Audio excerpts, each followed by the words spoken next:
Beberapa tahun ke belakang, scene hardcore punk tak henti-hentinya memunculkan beberapa nama yang membuat hardcore punk terkesan lebih menyegarkan. Kemunculan Turnstile, Naklus, dan beberapa band hardcore lainnya yang melakukan eksplorasi habis-habisan pada musik mereka membawa angin segar di scene ini.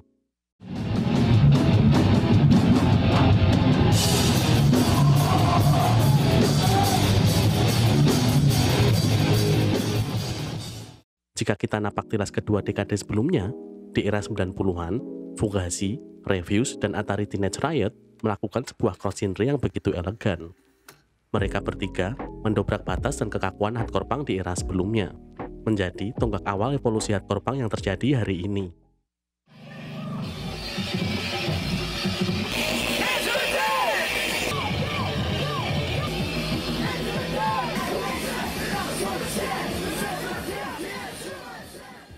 Di ranah lokal mungkin kita mengenal Pupen, Waiting Room era awal, Kontaminasi Kapitalis, Domestic Doctrine era Ari Ernesto, dan Hulk is Crawling Tartar, yang menjadi salah satu catatan penting dari perjalanan scene hardcore punk lokal hari ini.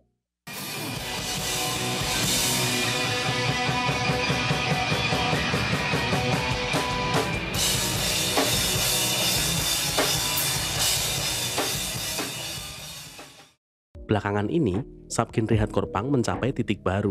Band-band seperti Code Orange, Jesus Piece, dan juga Vein muncul dengan membawakan hardcore punk yang lebih luas. Vein, yang sekarang dikenal dengan nama Vein FM, memadukan gemuruh hardcore punk dengan unsur industrial, madcore, new metal, dan metalcore. Vein yang dibentuk di tahun 2013 di Boston, Amerika Serikat, sejak awal kemunculannya memang sudah memberi gebrakan dengan hardcore punk chaotic yang diusung, lewat rilisan EP self-titled mereka di tahun 2013.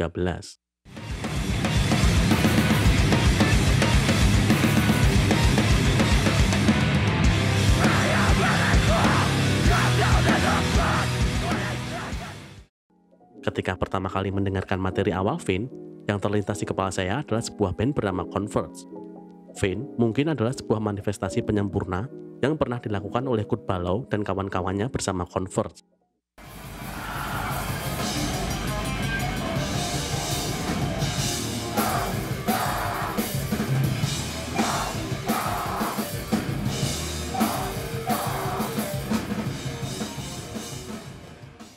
Nama Vein menjadi perbincangan ketika mereka merilis album penuh perdana berjudul Error Zone di tahun 2018 lewat Closed Casket Activities. Di album ini, Vein mulai menyisipkan elemen-elemen non-hardcore punk yang tidak lazim. Mereka menyisipkan sampling-sampling ala beat Amen Breaks di materi album ini. Error Zone adalah salah satu album favorit saya. Lewat Error Zone, Vein seperti ingin menunjukkan bahwa mereka adalah band hardcore paling eksplosif di scene hardcore punk hari ini. Album ini seperti penggabungan antara Botch, Dillinger Escape Plan, Cave In yang dibungkus dengan vibe dan sound ala Converge.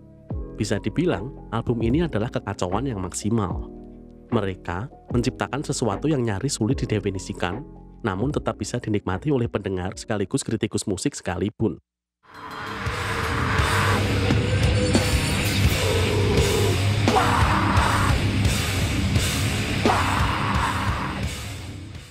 Seperti yang dilakukan oleh Turnstile yang melakukan lompatan mengejutkan di skena hardcore abad ini, Vein pun melakukan hal yang serupa, dalam bentuk yang berbeda. Quintet hardcore punk yang kini beranggotakan Anthony Didio, Matt Wood, Jeremy Martin, John Leapold, dan Benno Levin kembali melakukan inovasi menyegarkan yang kontradiktif. Di album terbarunya, This World Is Going to Ruin You. Bagi saya, ini adalah salah satu rilisan terbaik di tahun 2022.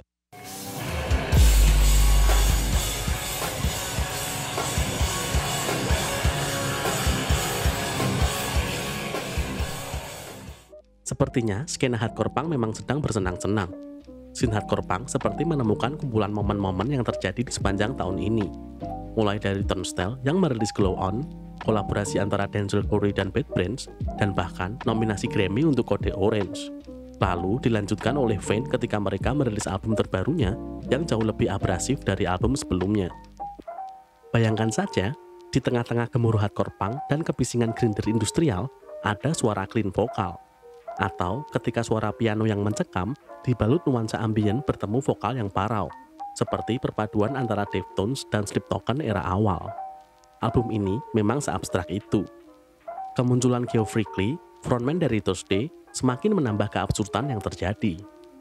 Di album ini, Vane bukan sekedar memainkan hardcore yang itu-itu saja. Lebih dari itu, Vane mampu menciptakan sebuah karya jenius di ranah hardcore punk yang tidak terprediksi sebelumnya. Vane adalah absurditas. Tidak peduli dampak apapun yang terjadi, Vane menciptakan karya-karyanya dengan natural, tanpa terkesan memaksakan dan dilebih-lebihkan. Di channel ini, saya mengupload dan membahas apa saja yang saya suka. Jika kalian suka dengan konten saya, silahkan di-subscribe ya. Terima kasih.